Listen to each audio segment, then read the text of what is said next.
and it was because I really enjoyed teaching. But it was in the classroom where I saw the disconnect between the system and students. And I saw black boys who could not read. I saw black boys who did not know math. And I went to the principal and asked him, how did we get here? He said, politicians. And I said, I'm running for office. And that's when I ran for office, off of that. Not realizing that when I got to Tallahassee, that the issues that we're dealing with is far greater than just education. It's far greater than anything we can imagine. It's the everyday life that we are living, right now. And that's what led me from the House to the Senate and now to Washington, D.C. I am convinced that we have a government that is working against its own people. I'm going to say that again. I'm convinced we have a government that is working against its own people. I have sat for 14 years at a table with individuals who, if they could, they would totally dismantle our community. And I think we have to be extremely careful. And I'm happy that this is going to be a conversation where I can listen, right? Because I hear it all the time. As a matter of fact, I was late because I was at an HOA meeting, and you know what the person led with? She said, I cannot stand politics. And I can only imagine that's about every last one of y'all sitting in this room, because if I can feel it, see it, or touch it, you can say out of your mouth that government ain't working for me. And that is clear. And y'all listen, I get it, how frustrated you are, because you got politicians, they come and to y'all face every 2 years, every 4 years, vote for me, vote for me, vote for me, make all these promises, this one I'm gonna do, this one I'm gonna do, and then 4 years later, you're like, vote for me again. You're like, man, you didn't do what you said you were gonna do last time. 100 days, I'm sorry, I'm rambling, y'all. I'm sorry. My first 100 days, the first thing I will do is I'm going to sign onto Congressman Cuellar's bill. Congressman Cuellar's bill has what's known as the American Consumer Tariff Rebate Act. That is a bipartisan piece of legislation that puts money back into American people's pockets. It was unconstitutional tariffs that you all paid into for almost 2 years. The Supreme Court said that they were unconstitutional. Congressman Cuellar has a bill, currently right now, and has over 100 and something co-sponsors already, to be able to pass that piece of legislation that put money in your pocket. And if your household is under $400,000 a year of income, you get those dollars. And if you have children, it's $125 per child. You remember those checks that Trump said he was going to mail out? He ain't never mailed them checks out. This is legislation that goes with those checks that Congressman Cuellar has. The first 100 days, that's the first thing I'll do. The second thing I'll do in the first 100 days, I will take a strong look at the relationship between the Department of Transportation for the state and nationally to see where the backlog that's currently happened with the projects that we're seeing within our community. If you all notice, when it comes to infrastructure, projects that are within our community take just a tad bit longer than if they were in Coral Gables or somebody else. And that's because there is a backlog of how infrastructure within the state and the partnership that they have with the federal government and how they have moved them. If you don't know, I'll tell you, and I'll sit down, because I guess it's important in the first 100 days. Because after this administration, with Governor DeSantis, after he leaves, if there is no solidification in the projects that currently exist, it pertains to infrastructure, guess what happens? The project timeline starts over again. And so therefore, the federal government has to become better partners with the state Department of Transportation to speed projects up and to move projects up that are necessary to get people moving back and forth. Okay, so one more thing. Yes. And tying this because you have a hard stop. That's fine. And we have a lot of people here that probably want to speak. So this is the portion where you give us an overview of what Congress does, and then how it trickles down to District 24 and ways that we could move policy and legislation. I'm going to give you either way how you can remember what Congress does. Congress legislate, appropriate, and advocate. It's easy. That's what Congress is supposed to do. Legislate, appropriate, and advocate. Appropriations is the same thing that happens in Tallahassee. The appropriation process is we come home and we advocate for those things that's needed to appropriate to bring back home. Infrastructure, affordable housing, nonprofit organizations that's funded through the federal government. You advocate for those things. Legislate, Congressman Cuellar's bill that I just made mention of. That's legislation. That's the legislation aspect of it. The advocate is advocating on behalf of whether it's our people. As the president does crazy stuff all the time, as y'all can see, being able to advocate for our people, which is the largest black district in this state, is advocating for our interests and things that are important for us. Thank you. You all good with the understanding? All right. So just some housekeeping. I'm about to pass the mic to you. This is for you. This is your voice. This is our agenda. Housekeeping. Respect every person's voice. Keep comments focused on the issues and solutions. You'll get 1 minute. If I need to circle back out, I don't mind doing that, but just to give everyone some opportunity to speak, I'll try to time you to that 1 minute. And then this is about identifying priorities and building in action. So as you're talking, we have Miles here. Wave your hand, Miles. He's going to be categorizing your concerns and priorities in some buckets. We have housing and home ownership, youth opportunities, and probably jobs should go there, or employment or something, Miles. And then economic development and public safety. If we need to add a broader lane, we'll do so. But this is hopefully give you some framework of what concerns. I'm not trying to push you in a direction, but I don't want us to go all over the block. So this will help us kind of identify what are the top priorities based on how many we have in each section. And ideally, we'd like to refine this later as residents that we can bring back to the person that's elected for this seat. And that's how this will go. So if you have questions at this time, this is the time where you raise your hand and I'm gonna come around with the mic and or concerns really. Because he's listening first. He'll ask, we could have him answer after the fact. So this is just you raising your hand to say what the concerns and priorities should be. If you had to choose one, what would that be? Good evening, everyone. My name is Chevelle Phillips. I'm a business owner. So, I'm a business owner here in Miami Gardens, and also I'm also a resident. So my concern is that it's unaffordable for us who live in Miami Gardens to actually have a business in Miami Gardens. And I know we cannot police these corporations and the builders who have commercial space that we use from, but I was wondering if Miami Gardens can create some type of incentive program to businesses that will give us a attractive rate in order to have our business in Miami Gardens. Because we all know that the people that take care of the community are people that live in the community. But if we don't live in the community, it's not always going to be forefront on our brain. So that is my question and concern. Okay, thank you. Anyone else?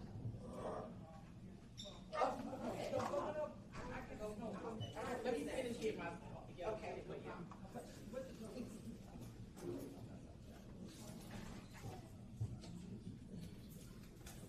Good evening.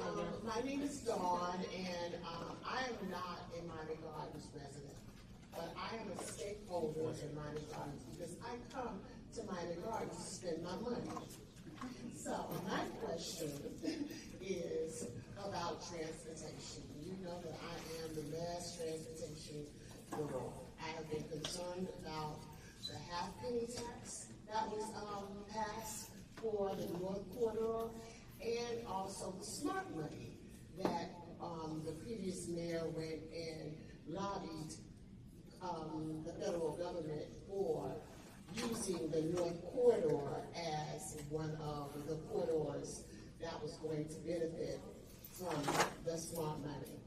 We have recently been told by the mayor that it's probably not going to happen. Matter of fact, they are investing in Brightline to do some of the transportation on the East Coast, and Brightline, in my opinion, was not built with us in mind. They actually had a station in Aventura, and then they passed everything between Aventura and downtown. It didn't stop in Liberty City. It didn't stop in North Miami. It didn't stop in Opa-locka. It passed us completely.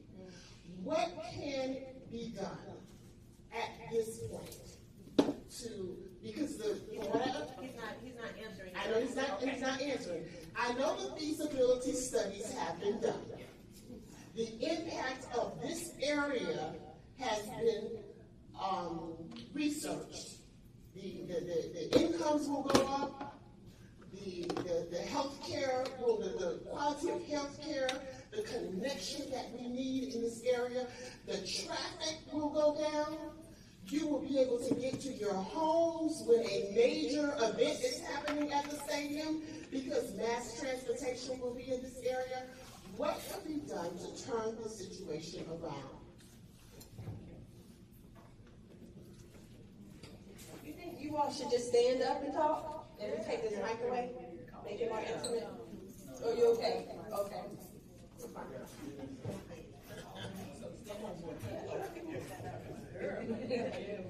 Hi, my name is Shatroya Phillips. I'm a resident homeowner in Miami Gardens and a small business owner as well. One of the questions that I had would be probably geared towards like the city of Miami Gardens.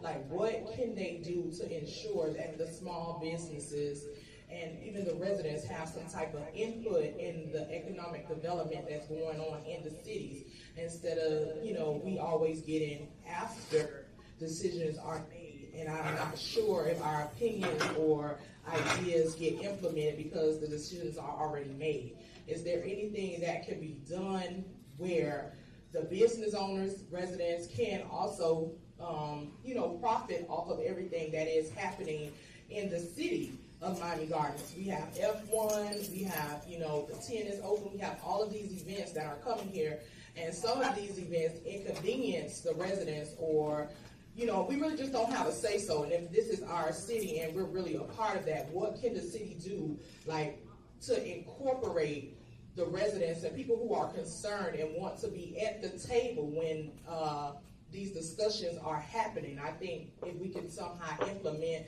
where the residents, business owners, 1, 2, 3, 4, maybe 5 people in one of those, sections have an opportunity to input or advocate for the residents, because I'm not sure if only the council members, and I say this, just because I'm not sure if they always have the people's interests. So I think if someone from different communities, like a representative, we don't have the neighborhood watches. Maybe that's something we can implement.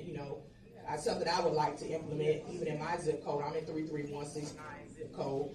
Where we have like a community, and maybe someone from these different communities can be on a board that could at least sit in on meetings and have some type of input. So my question would be, is that something that Miami Gardens can do for their residents, implement? And I think that goes towards the economic development for our residents and the actual business owners who live and work and play in Miami Gardens.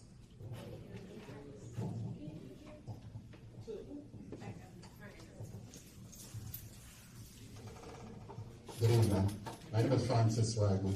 And 2 more things to you, Congressman. I'm giving you the hat on it when you get to the first 100 days. The first thing, we need to sign the John Lewis Act, Voting Rights Act.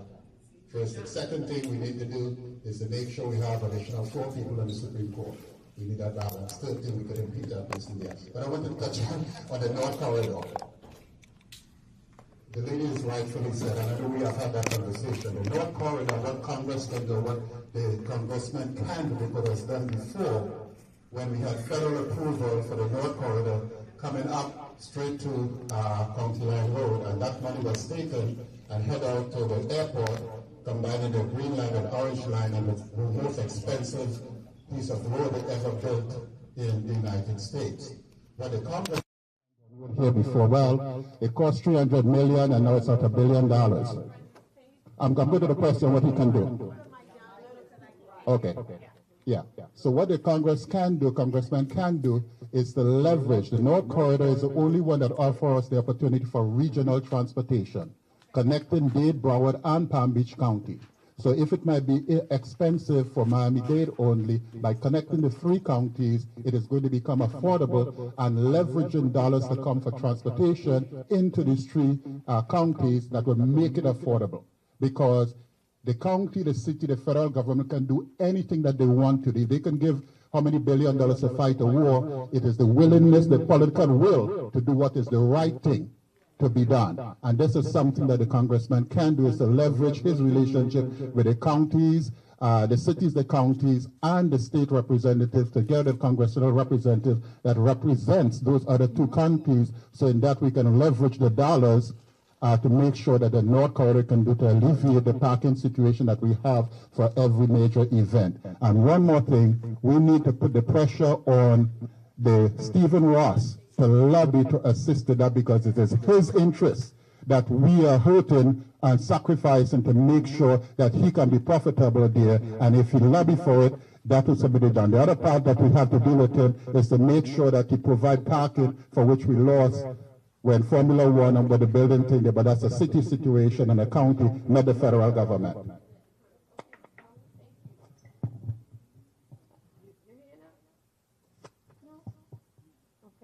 Anyway.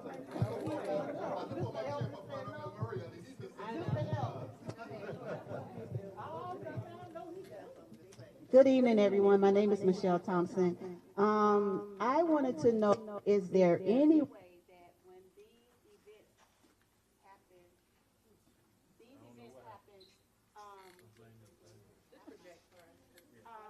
is there any way that our youth can benefit jobs? Because we don't get jobs for our youth or the people that live in the neighborhood when they have these events over here. They always bring outside people to work, but we here in the city don't get first pick of jobs. Is that all jobs, summer jobs? All jobs. All jobs. Okay. We will have to project. Our mic is out for the moment. I'm sorry, will everybody be heard? Did you hear that? Yeah. Okay. I said youth employment, but just jobs in general. Yes. For Miami Gardens residents. Yes. Okay. Anyone else? I do. Go ahead. The mic does not work. My question is, as Congress, how do you build relationships with the mayors of the different municipalities to make sure that federal dollars are also being allocated properly and not reallocated once it gets into the mayors or those different municipalities? You have a lot of responsibilities with different communities. What is your strategy for creating those relationships and also making them accountable for, government dollars or, things that we should be doing there? Yeah, let's break it up and have them answer that. Okay. So, I'll stand up. So to answer your question, Ebony, remember the state is a pass-through from federal dollars, right? So the federal government sends the money down to a particular agency, and that agency is supposed to be the one to put the dollars to where it's supposed to go.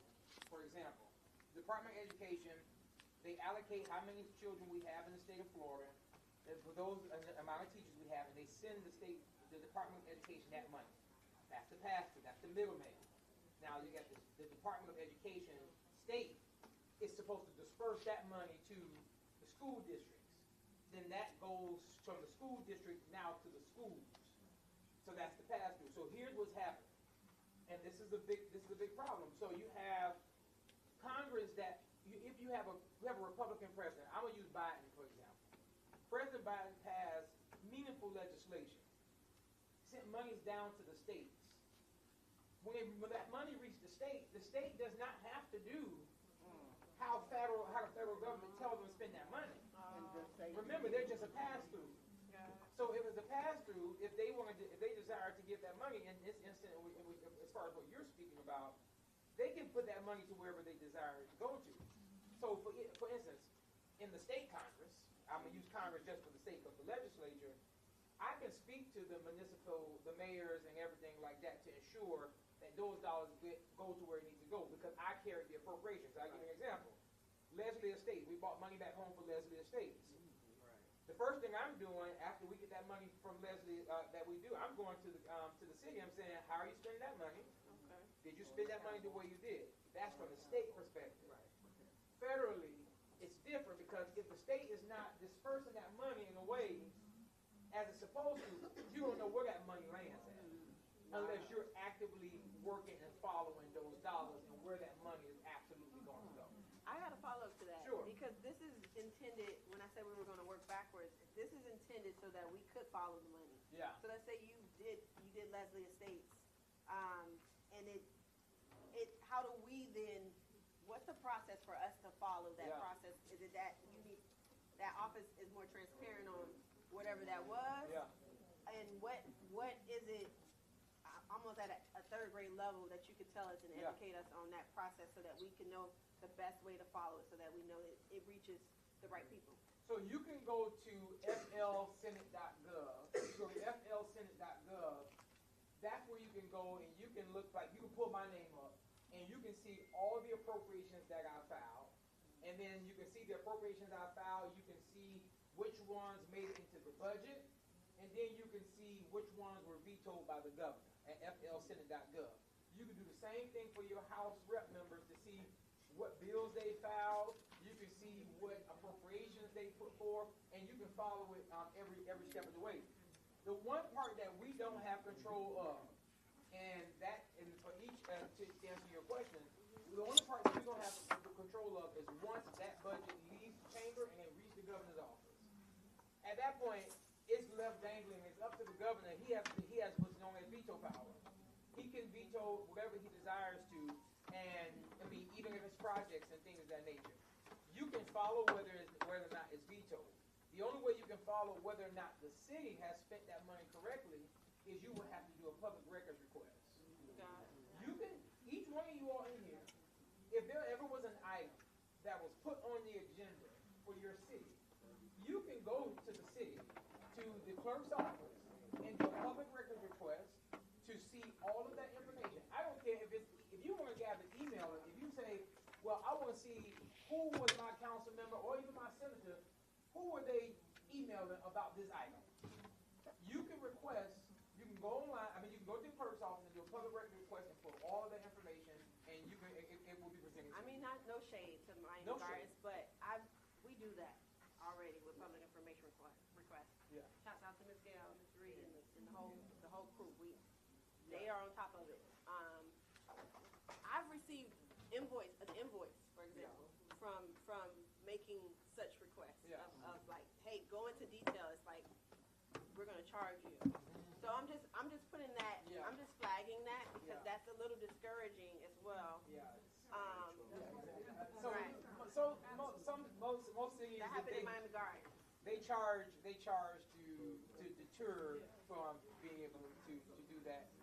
The state they're not gonna charge you. If you want all of my emails from the time I've been in the House to the time I've been in the Senate, they'll send me an email and they'll send you a zip drive of all of that stuff. So one more question, then open it back up. The other question is, let's say when it goes to the governor's office, how can we play a role in advocating to not be vetoed as residents, where we're almost working more in collaboration? Yeah. But that's the state level. But just kind of give us that. Sure. No, ain't no big deal. Listen. The governor. There's no equity in funding, right? As far as the money that we receive, I'll give you all a prime example. After all of our stuff was put in the appropriations process that we got in the budget, it was in total about $33 million. $33 million. Now watch this, y'all. It went through the entire process. That means my colleagues, the Senate President, the House Speaker, they agreed on that, all of my budget items, and so we agreed about $33 million. Guess how much we got back after the governor vetoed? Not even, like $9 million. The governor vetoed a lot. How much was it? $9 million. About $9 million. The governor vetoed half of my projects. And those projects were infrastructure projects. They were projects for senior homes and different things of that nature. In which I'm gonna go on the soapbox real quick. That's why passing this Amendment 3 amendment to eliminate homestead property taxes is not a good idea. From that very scenario why I just told you, because if cities and municipalities are already dependent on the appropriation process to fill gaps, Imagine that gap not being filled because now the city don't have the money to pay for it. Now you're missing out on services and programs. You know? Just, I was a teacher. I was projecting, y'all. Okay, we have about 20 more minutes with the senator, so I want to open it back up to you, and then give him a chance to just address some of these items that you all have put here. So, here we go.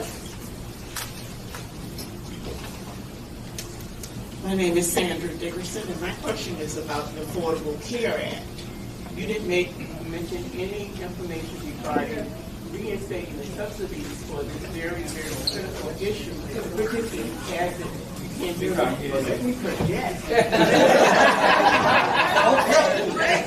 So I can keep it, because I want you to, I want to answer. Real quick. But I want to answer, but I want us to just give maybe 5 or 10 more minutes on agenda setting, and then we can open it up for No answer problem. questions. Reinstating the Affordable Care Act subsidies, Yes, ma'am. as well as reducing prescription drugs. Yes, ma'am. Okay. Thank you so much. And I'm going to circle back, I promise.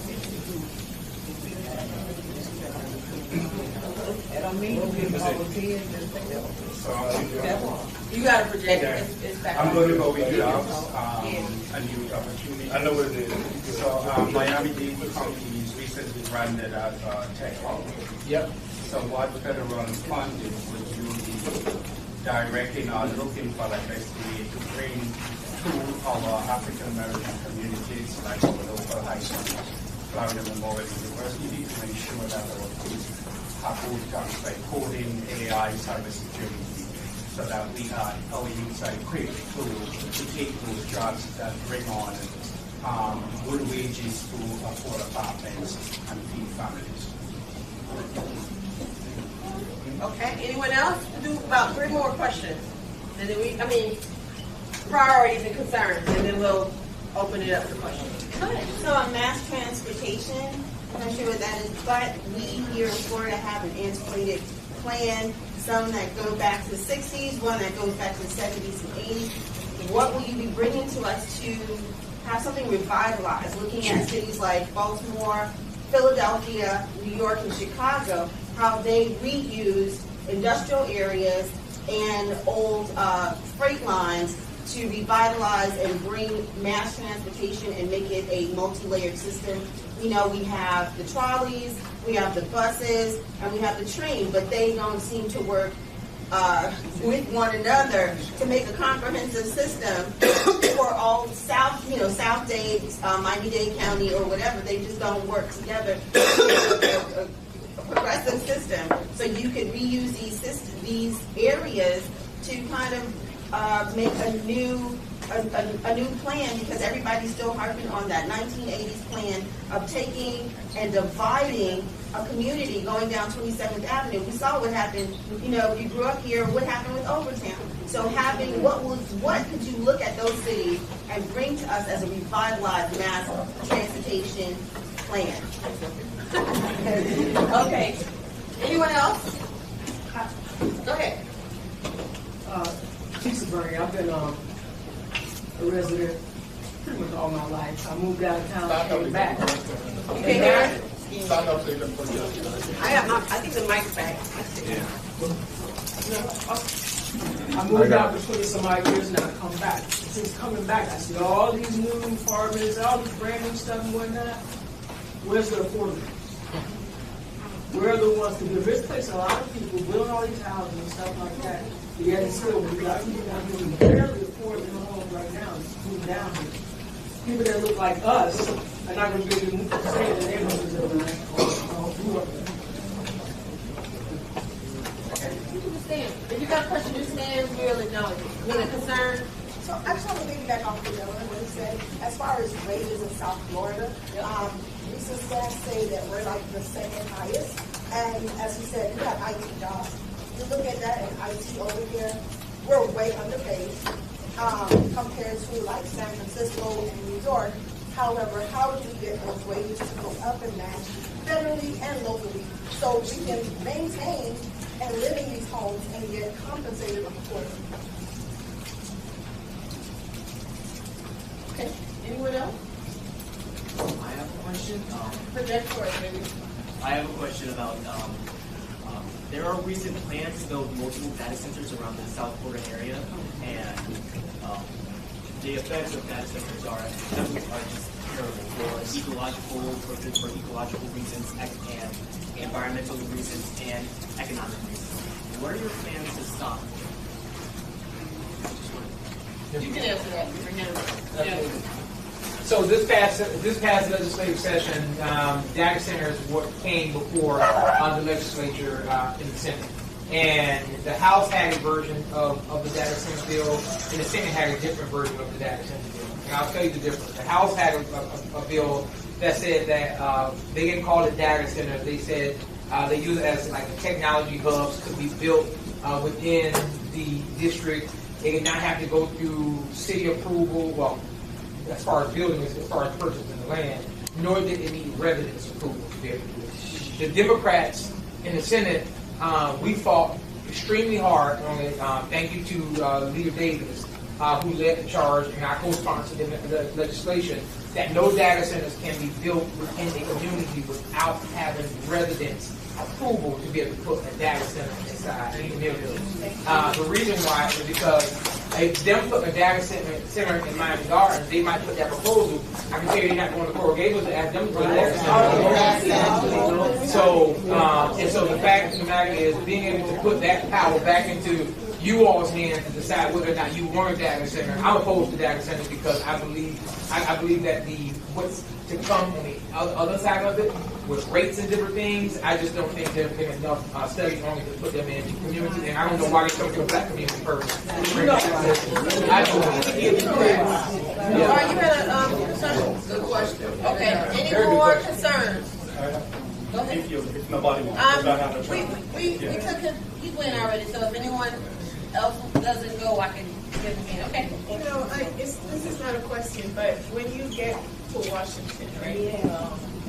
Will you, because I know you're going to be representing multiple cities, but will you focus on Miami Gardens when you're doing your committees to ensure that?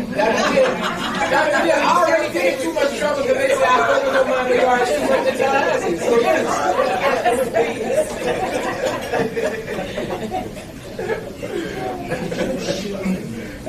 yes. I get trouble. Let me get him because he already. Go ahead. You, sir. No, I had a question I needed to ask. Specific. Okay, so we flip into questions, guys. You all good with that? Yeah. Yes? Okay. It covers housing and economic development. I discovered in Miami that of a lot of black communities, these problems with peers' property being passed on by the black family. With all the development coming in, we are getting displaced. Would you support any funding to get these clear properties to people of black families, land, properties, and stay in places rather than get displacement? Yeah. First of all, absolutely.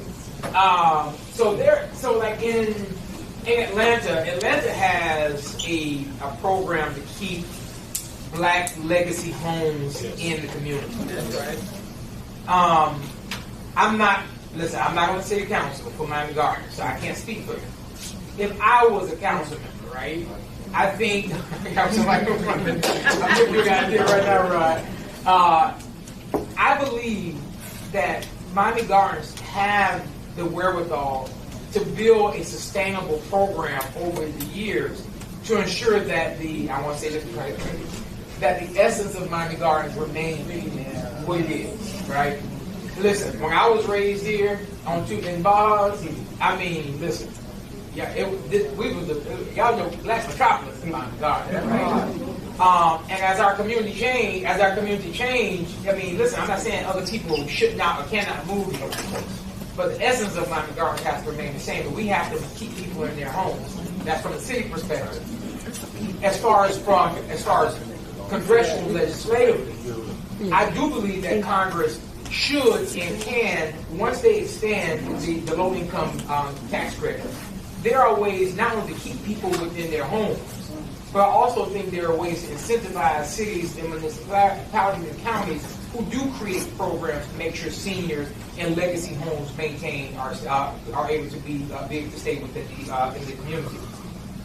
The good news is the road to housing legislation. If you all haven't heard about that, it is a piece of you probably heard about it because it's the bill that the president was holding hostage because they wouldn't pass the SAVE Act. Well, the president ain't too smart because what he didn't know is that if he because it was already laid on the table, it passed without his approval. Right. Because he didn't do his job, right? But in that bill, you all should be happy about it. If you get a chance, Google allow it to break down what the road to housing bill does. The one thing that it does is it puts a cap on the amount of houses that corporations can buy.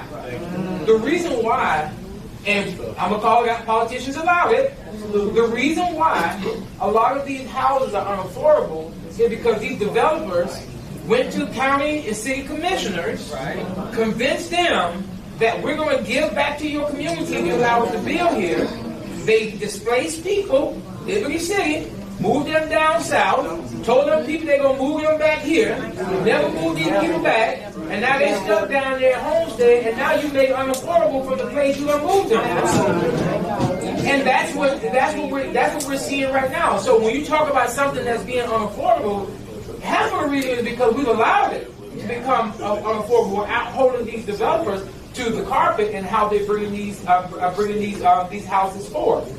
And when I get to Congress, I think we absolutely should tell developers that if you're going to build in an XYZ type of community, it needs to be XYZ close to a transit station, because we already know that the people within our community are traveling 6, 7, the average of 10 miles just to get to work, because they can't work where they live because it is too unaffordable. But I also think that Congress has the ability to incentivize the development companies that want to build in the community, require them to create apprenticeship programs within these communities. You're getting paid almost $1 billion to build something. You should be able to teach the young people who work within this community, how these different skills. And the last thing is, can I answer the last thing? Yeah, the last thing I'll tell you is that we also have to make sure that the developers, if we're going to allow them into our cities, you have to make sure that it is mutually beneficial for the city and for the developers.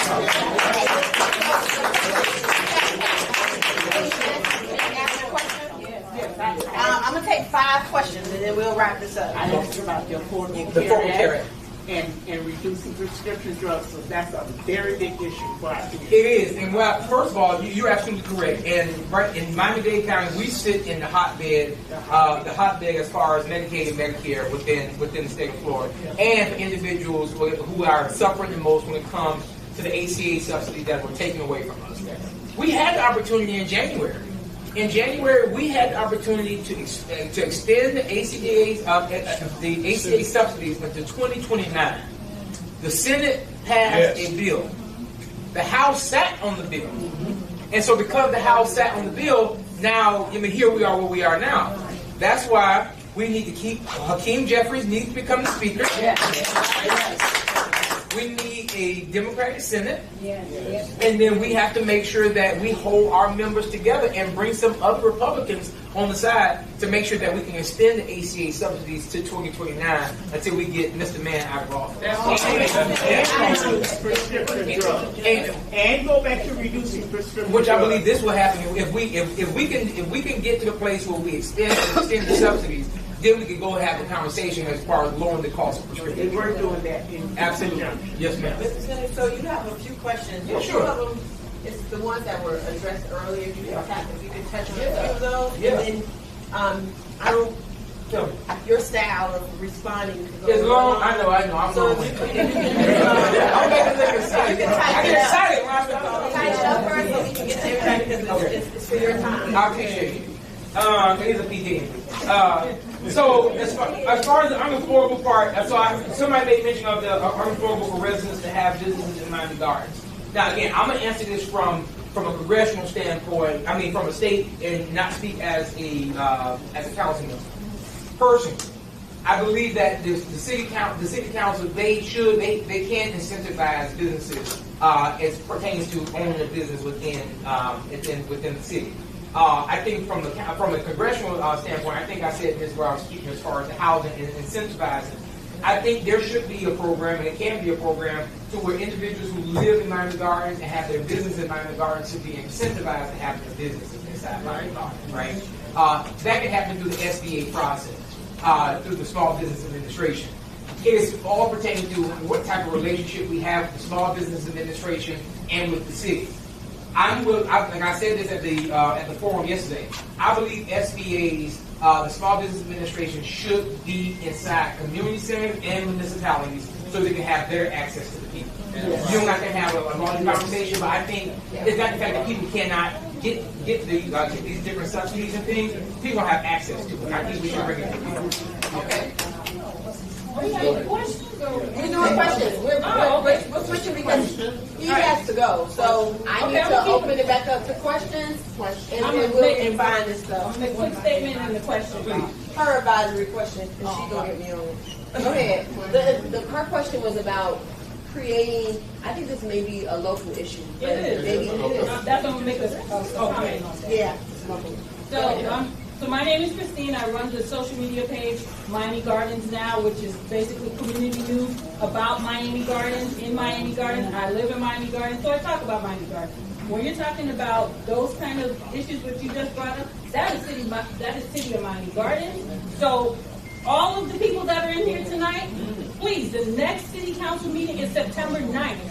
Show up, speak to them, and say something. Because trust and believe, some of the stuff that you said, I said it last Wednesday about is bringing an advisory board and having residents on it. I've spoken to them. I've sent letters to the city manager. But you think, excuse me, I know I'm saying, you said, you think that, I'm just making sure that it's a city level when you talk about, when they make the decisions for big companies like everyone to come, that's on the city level. So the city makes all of those. So that's that. Okay.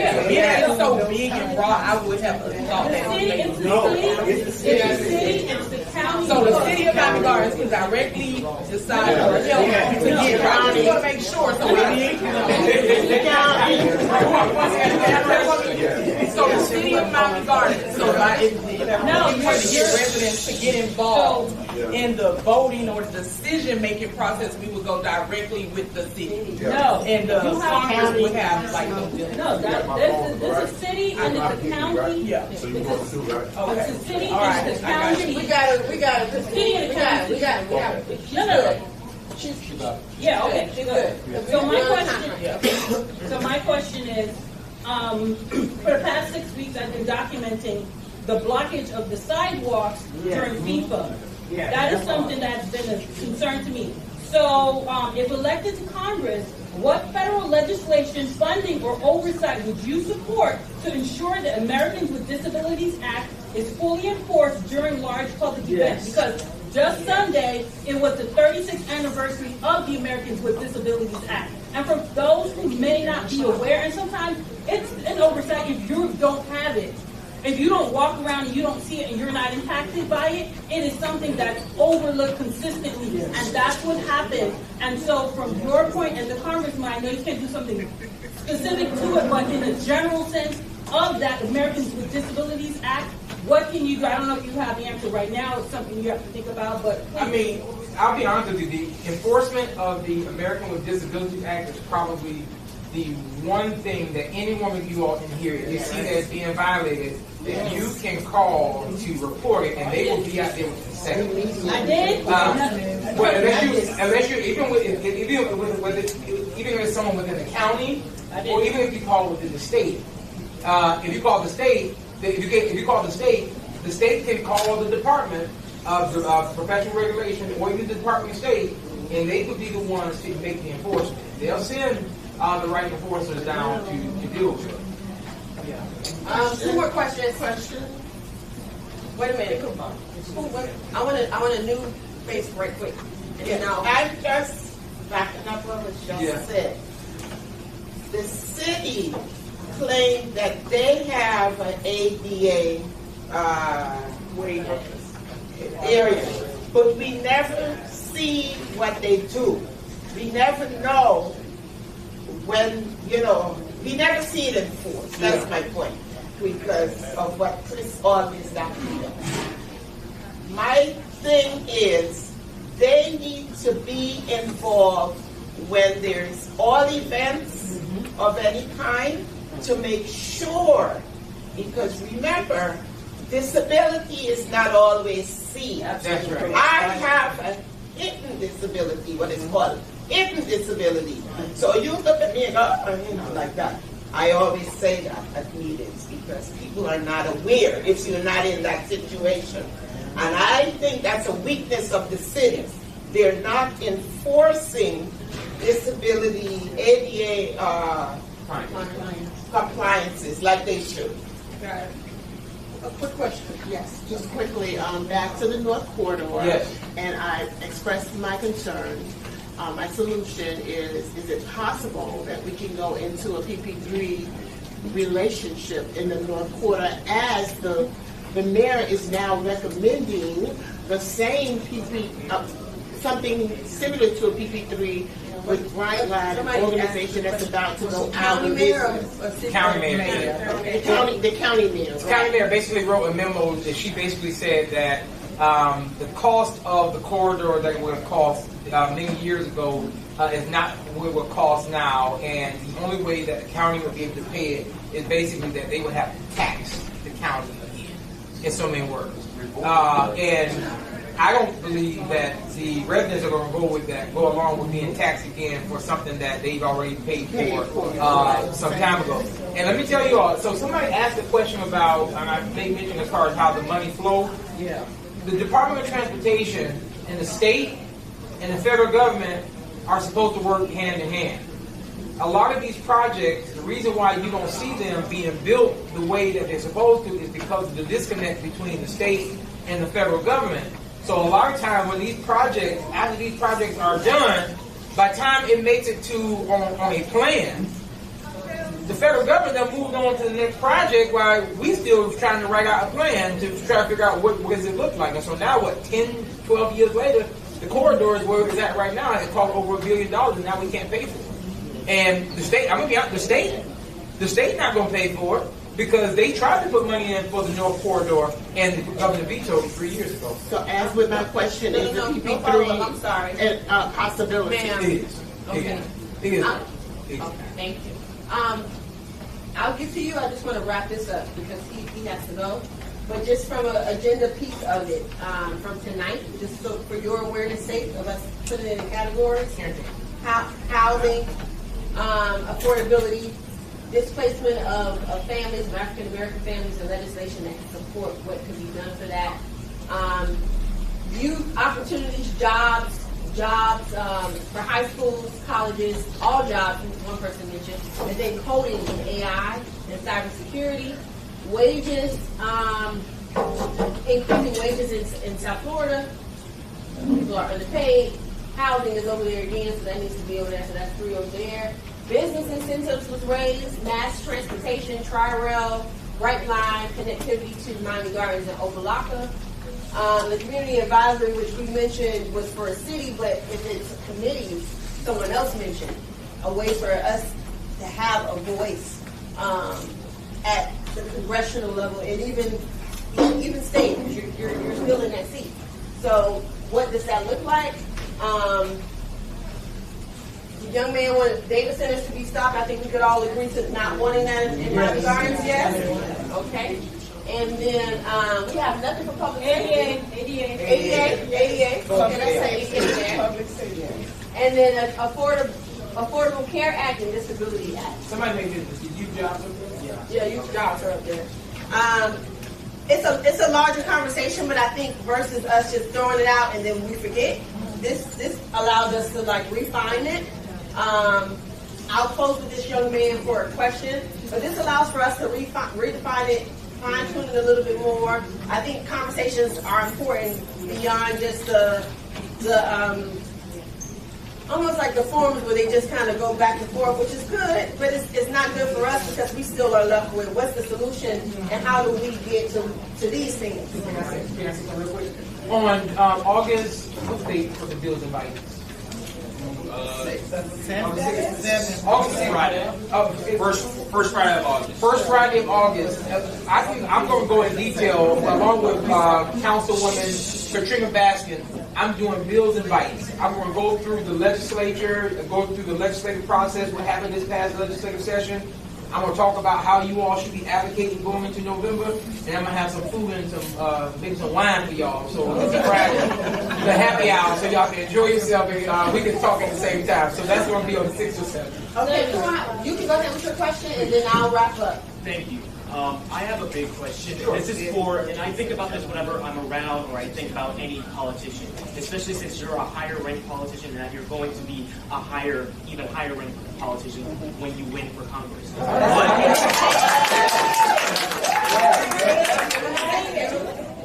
What will you do with the fact that your colleagues and coworkers are heavily connected to Epstein's Island? How will you ensure that they will be punished for their heinous crimes? Yes. Yeah. I appreciate that answer. First of all, every abuser should be held accountable. Point blank in the story, and that goes from the President of the United States to every congressional member who are in the Epstein file. Yes. Very point blank. And I think they should be held accountable. It's unfortunate that the hearings on the Epstein files were made mockery of by the President and by congressional members. I do believe that when Hakeem Jeffries comes back into when he comes into power, I think we will see individuals being held accountable, and I don't have a problem asking anybody to question. Right. One part of more conversations that we'll have with elected officials that's sitting, he kind of serves as both. Someone that wants our vote for him, and he's sitting right there now in the seat. But this is Reclaim Miami Gardens is that. So the website again is reclaimmiamigardens.com. But it's for us to have these conversations. We have Rob Mack here that's running for. You want to say something? Woo! Oh, Miss Reed. What you want to say, Miss Reed? Come on, man. Just piggybacking on. Make it tight, Miss Reed. Okay, make it tight. You mentioned food and drinks. What we're trying to do is we don't want to be fooled all the time, and we don't want you to come here thinking with the Jasmine Gardens tickets. We need us to work on the city charter.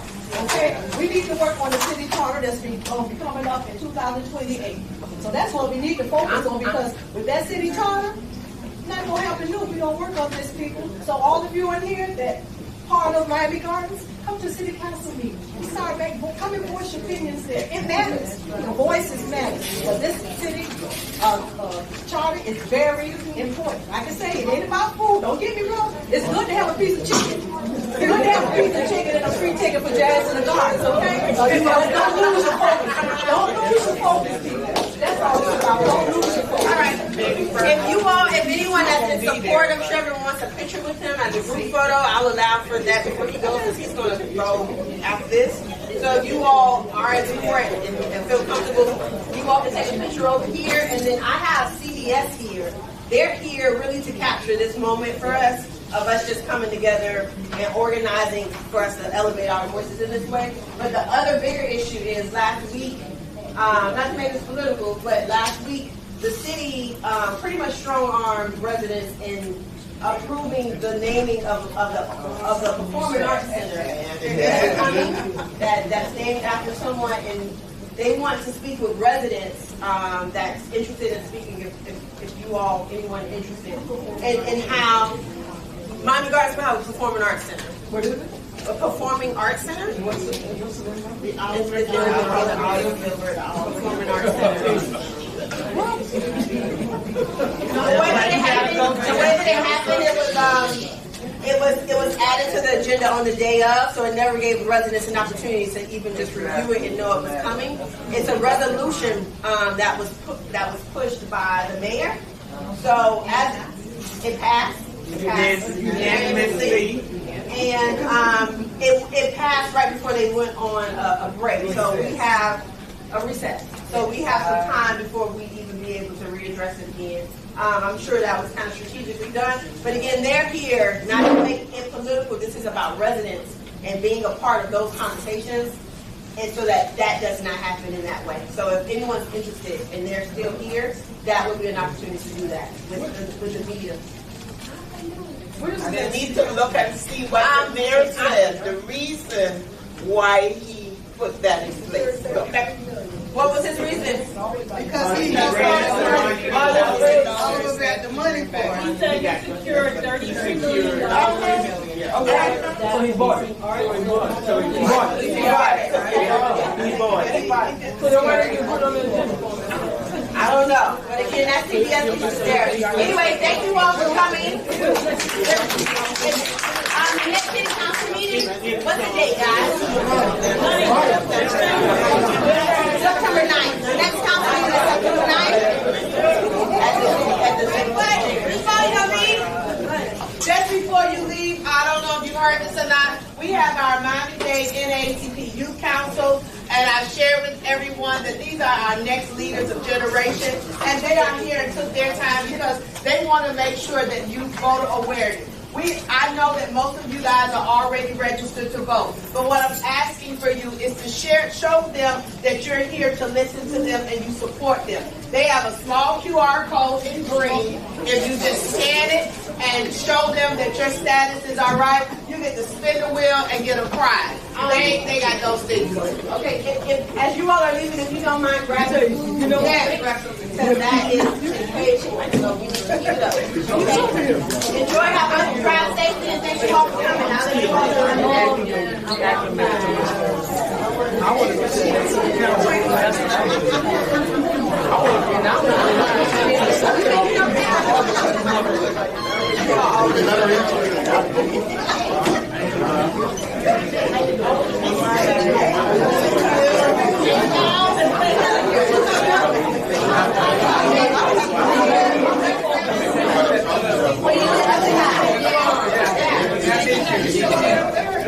Cal, I want you to see that's what it's time to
No problem. Today was about reclaiming minorities and reclaiming ourselves as residents, our voices, coming together to just organize and come up with an agenda for the things that we want to see as residents. When it comes to us, it's our responsibility.